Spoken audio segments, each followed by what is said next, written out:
조용길님, 정사님 전업으로 타겟팅 6,000개가량 올렸습니다. 와, 많이 올리셨네. 주문 발주하고 수정 및 CS 이후 시간에 타겟팅을 하는데 4-5시간에 리스팅 실력 늘리는 꿀팁. 구분 동작 시스템을 공부해보세요. 머리, 가슴, 배 구분하지 말고 상품명, 판매가, 상세 페이지, 상품 등록 이런 걸 딱딱 구분해가지고 내가 과연 어떤 그 부분을 조금 효율적이지 못하게 하고 있는지, 이 시간을 낭비하고 있는지를 좀 체크를 해봐야 돼요.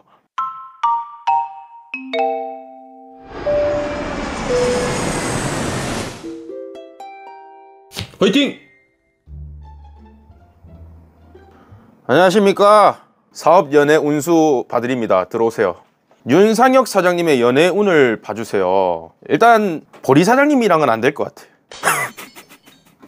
생각보다 이 시간에 다들 뭐 하시는 거예요? 지금 학교 안 가고 뭐 하고 있어요 지금? 1시 49분인데 점심시간 끝나고 지금 열심히 5교시 할 시간 아니에요? 뭐 하고 있는 거예요 도대체? 일 안 하고 지금 뺑뺑이 돌리고 있나? 전업구매대행업자입니까 다들? 전업구매대행업자 손 한번 들어보세요. 나 손 소싱 하다가 머리 식히러 왔습니다. 좋아요 한 번씩 눌러주세요. 자, 오늘 그냥 켰어요. 이 시간에 많이 안 들어올 텐데 저희 뭐 사업 얘기도 해보고, 연애 얘기는 저는 잘 모르겠고, 연애 얘기 나오면 아사히 사장님 부를게요. 그리고 운수 얘기 나오면은 노롱 사장님 부르겠습니다. 노롱 사장님 투자 운수 이런 거 잘 봐주시거든요. 노롱 사장님 모시도록 하겠습니다. 여기는 위치가 어딘가요? 뒤에 약간 시골 같은데, 예, 뒤에 논밭입니다. 여기는 김포 풍무역입니다. 김포 이제 서울 된다고 하는데 논밭이라고 하면은 좀 서운할 거예요. 김포 시장님이. 궁금하신 점 있으면은 여쭤보시면은 알려드릴게요. 리코님, 정사님 간부가세 기준이 해외 구매 비용, 현지 배송비, 국내로 보내는 배송비까지 포함인가요? 해외 구매 비용은 150유로 미만인데 국내 배송비까지 포함해서 계산하면 고객에게 간부가세가 고지될까봐 여쭤봅니다. 간부가세 기준이라는 건요, 정확하게 법적으로 말씀을 드리면은 관세청고시에 의해서 스마트 스토어 판매 매출로 신고해야 되죠. 여기까지만 말씀드리겠습니다. 더한 거는 얘기가 좀 그렇네. 세로님께서 아마존 말고 서드파티 업체 같은 경우에 부피 무게를 잘 구하는 경우가 있을까요? 특히 어려운 게 설치 크기와 배송비가 다른 경우가 많아서요. 진짜 여러 가지가 있어요. 이게 아마존에서 일단 처음으로 시작해 봅시다. 아마존에서 우리가 상품을 하나 구매하려고 할 때 그 상세 페이지에 누군가가 물품의 크기를 갖다 이렇게 적어 놓죠. 그 크기를 포장 박식이 풀려져 있는 상태에서 재는 경우가 있고, 포장 박식이 되어 있는 상태에서 재는 경우가 있고, 뽁뽁이를 싸가지고 그 위에다가 박스를 더 떼갖고 재는 경우가 있어요. 일단 여러 가지 경우가 있겠죠 처음에. 그리고 이 배대지에 딱 들어온 다음에 배대지에 그 담당자 있잖아요. 담당자가 피곤하면 줄자로 쫙 쟀을 때 약간 줄자가 힘이 없어갖고 팽팽해지지가 않아. 길이가 또 늘어나는 경우도 있고. 그리고 이 담당자가 오늘 이거 좀 잘 싸볼까 해가지고 잘 쌌는데 엄청나게 뽁뽁이가 많이 들어갔어. 그러면은 또 그런 경우도 있습니다. 이렇기 때문에 많이 보내봐야 되는 게 제일 맞죠. 근데 판매가 설정 때문에 그렇게 생각하시는 거라면 이 부피 무게 같은 경우에는 대략적으로 그냥 하시는 수밖에 없다고 말씀을 드릴 수밖에 없어요. 어느 강사 유튜버들한테 물어봐도 이거를 정확하게 답을 할 수 있는 사람은 없을 겁니다. 근데 중국 쪽이나 일반 공산품들은 정해진 규격이 있다 보니까 규격대로 나가는 경우도 있고요. 나중에 좀 사업을 진행하다 보면은 배대지랑 협상을 하는 경우도 있어요. 이 상품은 내가 많이 보내니까 이 상품 고정 부피 무게로 해가지고 같은 배송비로 보내겠다, 이런 것들도 할 수가 있어요. 제가 아는 거 다 말씀드렸어요. 도움이 되셨으면 좋겠습니다. 지금 2시가 다 돼가는 시간에 사실 이 시간이면은 돈 많은 사람들은 골프 치는 시간이고 돈 없는 사람들은 일하는 시간인데 우리 다 돈 없잖아요. 근데 왜 일을 안 하고 이걸 보고 있냐고. 저는 휴직 중 곧 퇴사하고 구매대행 전업하려고요. 열심히 해가지고 퇴사하시가지고 전업하시는 분들 많은데, 퇴사를 할 때에는 조금 고민을 많이 해보세요. 그래도 이 사업이기 때문에 다 떼고 월급의 2배는 벌어야 월급이랑 비슷한 거예요. 사실 직장인이 한 200만 원 정도 번다고 치면은 구매대행 순수익으로 400만 원 정도는 나와야 되고, 그게 유지가 되는 게 중요합니다. 한 3개월 정도는 유지를 하고 나서 퇴사를 생각하시는 게 좋아요. 우리 수강생들 중에서도 퇴사를 그냥 무작정 하시는 분들이 있는데, 제가 그걸 보면은 이게 이래도 되는 건가 싶을 정도로 무대뽀로 하시는 분들이 있긴 있어요. 그래서 잘 되는 분도 있고 그러면 좋지만 안 되는 분도 있으니까 좀 조심스럽게 생각을 해라는 겁니다. 사이더 N님께서 강의 때 수익률 20%랑은 달리 요즘 상황 그 정도 수익률로 판매가를 설정하면 쉽지 않을 거라는 조언을 받는데 공감하시나요?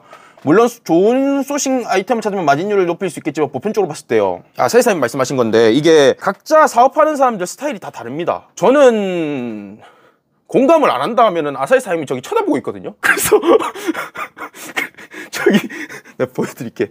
이게 지금 쳐다보고 있기 때문에.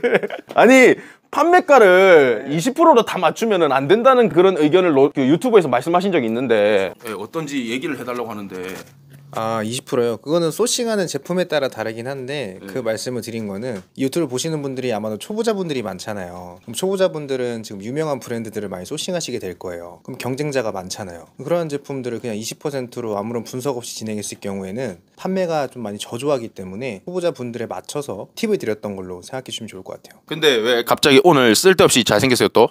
아, 저 오늘 코칭이 있어가지고 네. 조금 평상시와 다르게 차려입고 왔습니다. 평상시에도 이렇게 입고 다니잖아요. 편집. 아, 그래서 사이더 N님 질문으로 다시 돌아오면은 강의 때 수익률 20% 저는 아직까지도 그렇게 사업합니다. 이게 사업하시는 분들마다 달라요. 누가 맞다, 누가 정답이다 할 수 없는 거예요, 사업은. 누군가는 20%로 쭉 설정해가지고 그 중에서 뭐 판매되는 수요를 찾아가지고 그거를 단가를 조절하는 방법이 있을 거고, 처음부터 이 판매가를 갖다가 정확하게 평균적으로 이렇게 하겠다 해가지고 하는 분도 있을 거고, 이게 자기 기준만 딱 생기면 돼요. 이게 누가 정답이란 게 이런 게 없어요. 저도 그렇게 해서 잘 먹고 잘 살고, 아사히 사장님은 저렇게 해가지고 제네시스 샀잖아요. 그러면은 다 되는 거 아닌가? 규토르님이 정사님 가끔 스마트 스토어에 해외 배송 상품이 오늘 출발을 걸어놓고 업자는 배송 대행지 제품을 쟁여놓고 판매하는 건가요?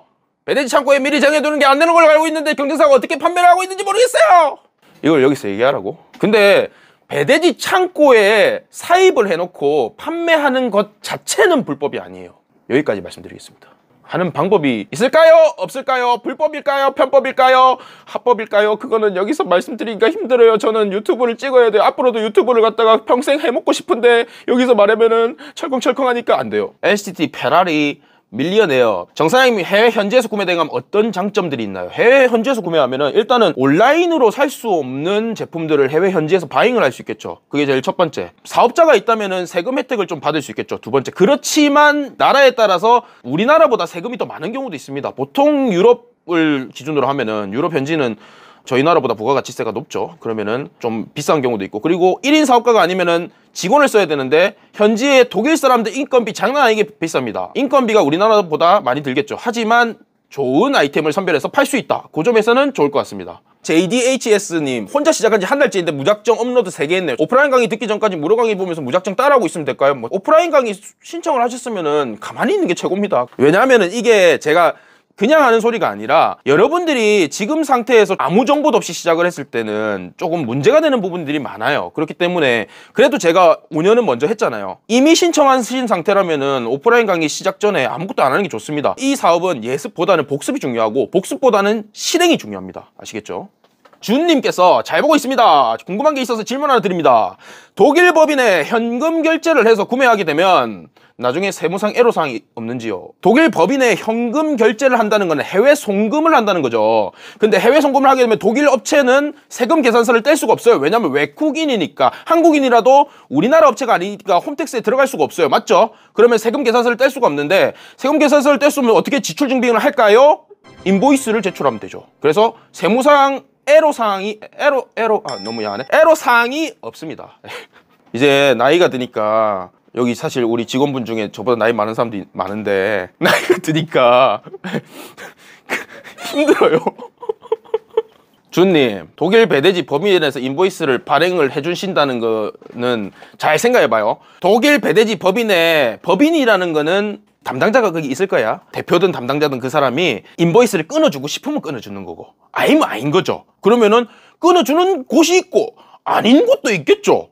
아니면은 우리가 지출 준비할 수 있어요? 없죠. 이렇게 생각하시면 됩니다. 아시겠죠? 리코님께서 구매대행이나 국내 위탁 여러 사업자를 운영 중인 상태에서 직원을 채용해서 사무실 운영을 하고 하면 사무실 내에서 각각의 사업자 업무를 직원에게 시켜도 되는 건가요? 사무실 차리는데 법인이 필요한 건가요? 법인이 꼭 필요한 건 아니에요. 개인으로 그 세금료율이 올라가지 않는 상태까지는 개인으로 가는 게 제일 좋습니다. 지금 우리 이런 온라인 커머스는 각각의 사업자 업무를 직원에게 시켜도 되긴 하는데, 나중에 지원금을 받는다거나 이럴 때는 직원이 진짜 뭐 하고 있는지 이런 것들 상세하게 쓰게끔 돼 있고 실사도 나와요. 그런 경우는 문제가 될 수 있지만, 개인 사업자 했고 다른 사업자의 직원을 이 사업자 거 뭐 다른 사업자 거 뭐 이런 거 시킨다고 해서 알아챌 수는 없죠. 그렇게 하는 분도 많습니다.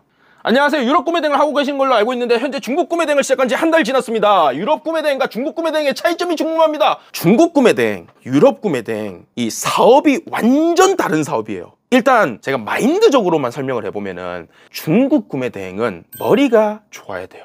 제가 생각할 땐 그래요. 이게 하다 보면은 마케팅 기술도 배워야 되고 광고도 배워야 되고 이 상품을 어떤 식으로 다듬고 상세 페이지 다듬고 이런 걸 배워야 되니까 머리가 일단 조금 타고나야 되는 부분이 있어요. 제 생각엔 그래요. 근데 유럽 구매 대행은 이미 대가리가 좋은 사람들이 브랜드를 만들고 그 브랜드 사이에 있는 제품들을 파는 거기 때문에 대가리가 필요한 건 아닌데 손가락을 많이 움직여야 돼. 왜냐? 이런 상품들을 많이 깔아내야 되니까 또 상품 등록을 해야 되고 소싱을 할 때 수요를 받아가지고 소싱하는 그 노력들이 사실 노가다가 많이 들어가거든요. 유럽 쪽은 어떻게 보면은 좀 엉덩이 힘이 큰 사람들이 하면은 잘할 수 있고요. 중국은 내가 뭐 반에서 한 1, 2등 했다 하는 사람들은 하면 좋고 그렇다고 공부 못하는 사람들 비하하는 게 아니고 저도 공부 못했어요. 공부랑 관련 있는 건 아니고 이 사업적인 두뇌가 좋은 사람들이 잘하는 것 같아요. 제가 주변에 있는 뭐 유튜버들도 좀 잘 알고 중국 구매 대행 업자분들도 잘 알지만 진짜 비상한 사람들 많습니다. 그 사람들이 잘 된 이유는 제가 생각할 때는 뭘 해도 잘 될 사람들이 잘 되지 않았나. 소신 발언입니다. 사장님, 카페에서의 정 사장님 조언대로 새로 사업자를 만들어 새로운 마음으로 유럽 구매 대행을 진행하려고 하는데요. 이 경우 네이버 스마트 스토어의 자료를 한꺼번에 다운받아 새로운 사업자로 옮기는 것이 가능할까요? 아시면서 오프라인 강의 들을 때 우리 뭐 써가지고 등록했죠. 아시겠죠? 여리여시님께서 그럼 유럽도 대량으로 프로그램 써서 많이 올리면 더 좋은 거죠. 다 해봤죠. 제가 지금까지 업로드된 상품이 30만 개입니다. 대량으로 프로그램도 써봤고 수동으로 해봤는데 대량으로 프로그램 써서 많이 올리면 많이 올릴수록 주문이 많이 들어오면 좋겠는데 그 효율이 안 나는 게 문제예요. 그리고 대량 등록 프로그램으로 계속 사업을 한다는 가정하에 여러분들의 실력이 안 큽니다. 소싱하는 실력, 내가 이 상품을 발굴하는 실력 자체가 되게 커야 이 사업이 계속 롱런할 수 있고 길게 갈 수 있는데 이 프로그램이 발전하면 모를까 프로그램 발전하지 않잖아요. 이게 프로그램이 점점 세분화되고 좀 더 집약적이게 될 수는 있어도 내 머릿속으로 이 팔릴만한 상품을 찾는 능력과는 좀 상반되는 내용이 많습니다. SGISM님께서 제가 정사님 유튜브도 몇 개 보고 구독도 해두었는데 중국 구매 대행 시에는 지재권 때문에 브랜드 제품들은 피해야 하잖아요. 그런데 유럽 구매 대행은 브랜드 공부를 해서 브랜드 제품을 팔던데 그게 어떻게 되는 건지 궁금합니다. 그리고 저도 92년생인데 전짜 92년생이 맞으신가요? 뭐요? 중국 구매 대행 지재권 문제 때문에 법정으로 소송당하고 이런 분들이 많죠. 근데 그것도 지금 상태에서는 중국도 수동으로 하는 시대가 점점 오고 있고 제조나 뭐 위탁 직접 제조하고 이런 것들로 좀 들어가는 경우가 점점 많아지고 있죠. 그래서 대량 등록 프로그램 초대량으로 이렇게 등록하는 사람들 지재권 문제 많죠. 근데 브랜드 제품은 지재권 문제가 없지는 않아요. 없을 수가 없는 게 지재권 문제인데 문제는 브랜드 제품은 브랜드 본사에서 여러분들을 척결하지 않기 때문이에요. 이게 무슨 말이냐면 만약에 샤넬이 있어요. 샤넬을 여러분들이 이걸 팔아요. 근데 샤넬 측에서 이 한국에 있는 1개 업자들을 갖다가 법적 소송을 걸고 이럴까요? 그런 게 없단 말이에요. 그렇기 때문에 브랜드가 좀 더 안전한 거예요. 리코님께서 정사장님 혹시 발주카드랑 배대지 결제카드를 다르게 해야 되나요? 부가세 신고할 때 해외 물품 매입 금액을 모아놔야 할 것 같은데 카드 결제 내역을 조회해보니 해외 물품 매입 금액 결제 비용이 석에서 분리해서 제출 법적으로 분리해서 제출하는 게 맞죠? 탕후루님께서 정사장님 수입식품 사입하려고 하는데 탕후루 사입하려고요? 알아보니까 한국어로 된 성분표를 붙여서 들어간다고 들었습니다. 이런 건 배대지에서 서비스 대행해주는 건 없는가요? 찾아봐도 없어서 문의드립니다. 배대지에서는 하는 데가 없을 거예요. 배대지는 사실 병행 수입을 집중적으로 하는 배대지가 잘 없어요. 그거는 뭐 수입 대행업체나 포워딩 업체 알아봐야 될 것 같습니다. 탕후루를 병행 수입을 한다. 녹아서 문드러질 것 같은데. 네. 정사장님 점심 뭐 드셨어요? 전매가 뭐예요? 이거 MG 말이다. 전매 아시는 분? 점심 메뉴. 어우씨, 다 하네? 늙었네요. 죄송해요.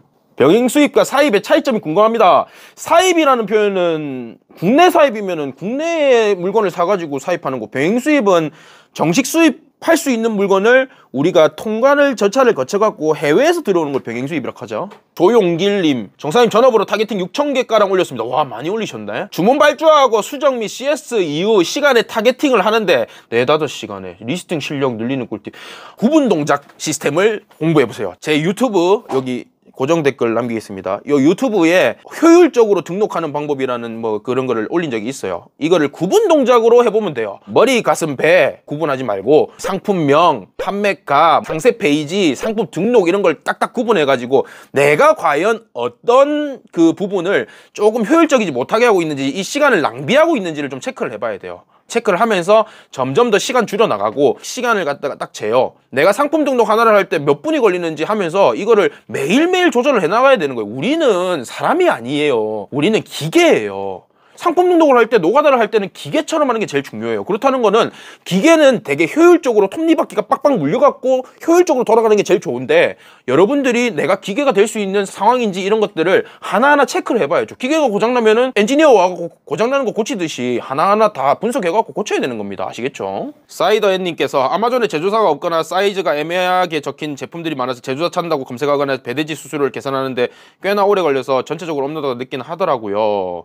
자, 구분 동작. 아마존에 제조사가 없거나 사이즈가 애매하게 적힌 제품이 많아서 사이즈를 애매하게 적힌 거를 왜 하나하나 다 분석하지? 배대지 수수료를 계산하는데 배대지 수수료를 왜 쉽게 구하지 못하지? 이런 것들을 체크를 해보시면 됩니다. 아시겠죠? 제가 말한 거에 답이 있어요.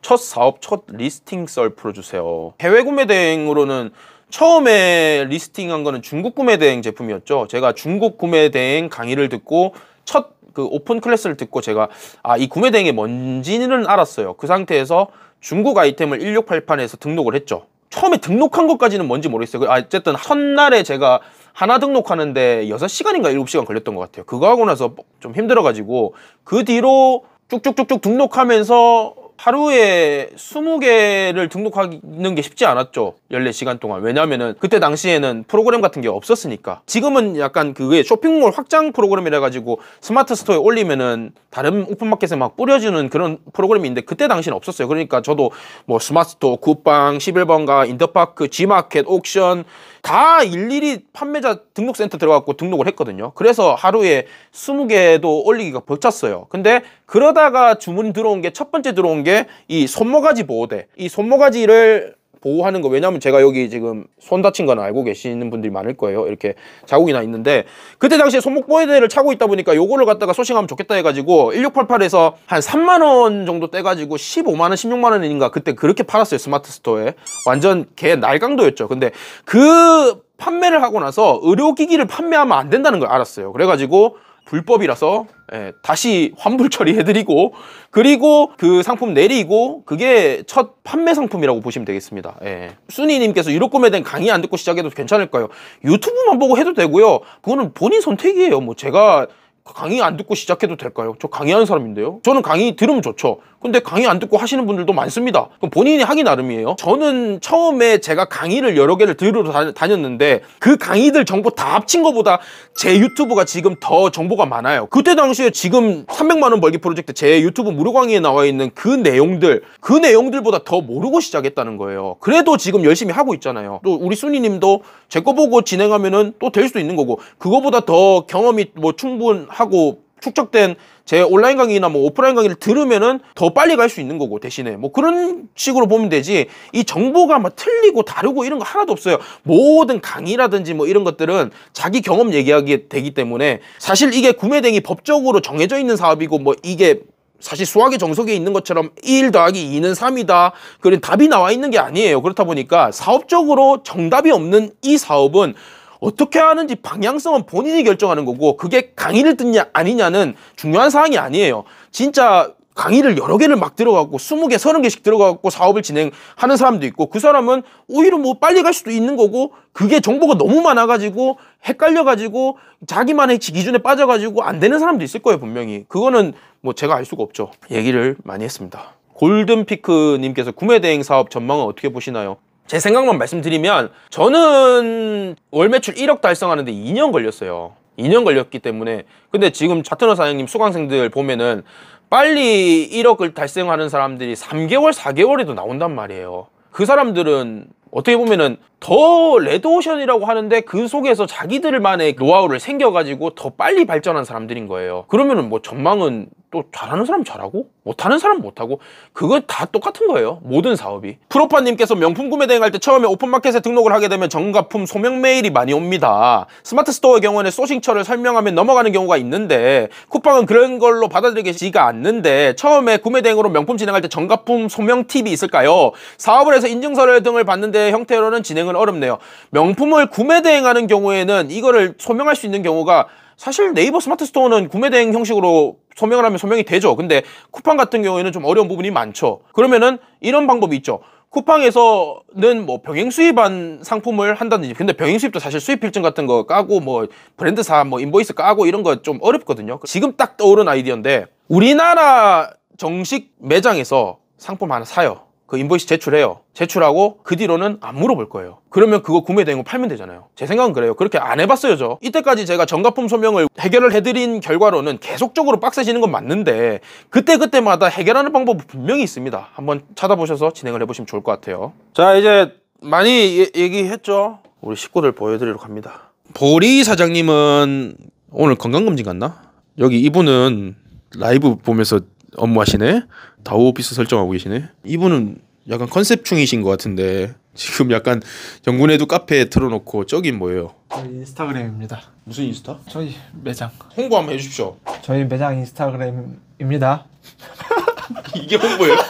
이 진짜 이거 지금 원래 이렇게 궁금증을 유발해야 또 들어온다고요. 어떻게 들어가면 되는 거예요? 이제 인스타그램 들어와서 ANDPICKS_official 엔드픽스 오피셜 검색하시면 돼요. 너무 어려워요. 들어가지 마세요. 네. 사업일기 잘 보고 있습니다. 특공대 사장님. 한 번씩 도움되는 내용도 제가 떠오르면 올려드리도록 하겠습니다. 사업일기에 무슨 내용들이 있습니까, 보통? 사업일기에는 보통 제가 크게 두 가지를 나눠서 올려요. 실무적으로 도움이 될 만한 그런 정보들이라든지 아니면 사장님들이 좀 마인드적으로 좀 다잡으면 좋을 만한 내용들 번갈아가면서 올리는 편입니다. 어디 가서 볼 수 있어요, 사업일기? 저희 정군에듀 네. 카페 들어와서 여기 구매대행 사업일기 들어가시면은 볼 수 네. 있습니다. 그럼 여기 특공대 사장님의 사업일기가 있는 거예요? 그쵸. 일기는 왜 써요? 사장님들에게 좀 도움이 될 만한 내용들을 적어 놓는 거고, 그리고 저뿐만 아니라 여기는 다른 사장님들이 자기들의 이제 일기를 많이 쓰세요. 이런 것들을 쓰면은 그냥 솔직하게 내가 생각하는 것들, 내가 하는 것들을 쓰고 다른 사람의 도움을 받기도 하고, 또는 다른 사람이 봤을 때 이 사장님이 이런 것들은 좀 이렇게 좀 하면 더 도움이 될 것 같다, 이런 댓글들을 서로 주고받고 하니까 글을 많이 남겨주시면 좋을 것 같습니다.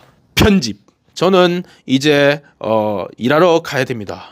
조만간 또 다른 엄청난 걸 들고 여러분들께 찾아가도록 하겠습니다. 기대해 주세요.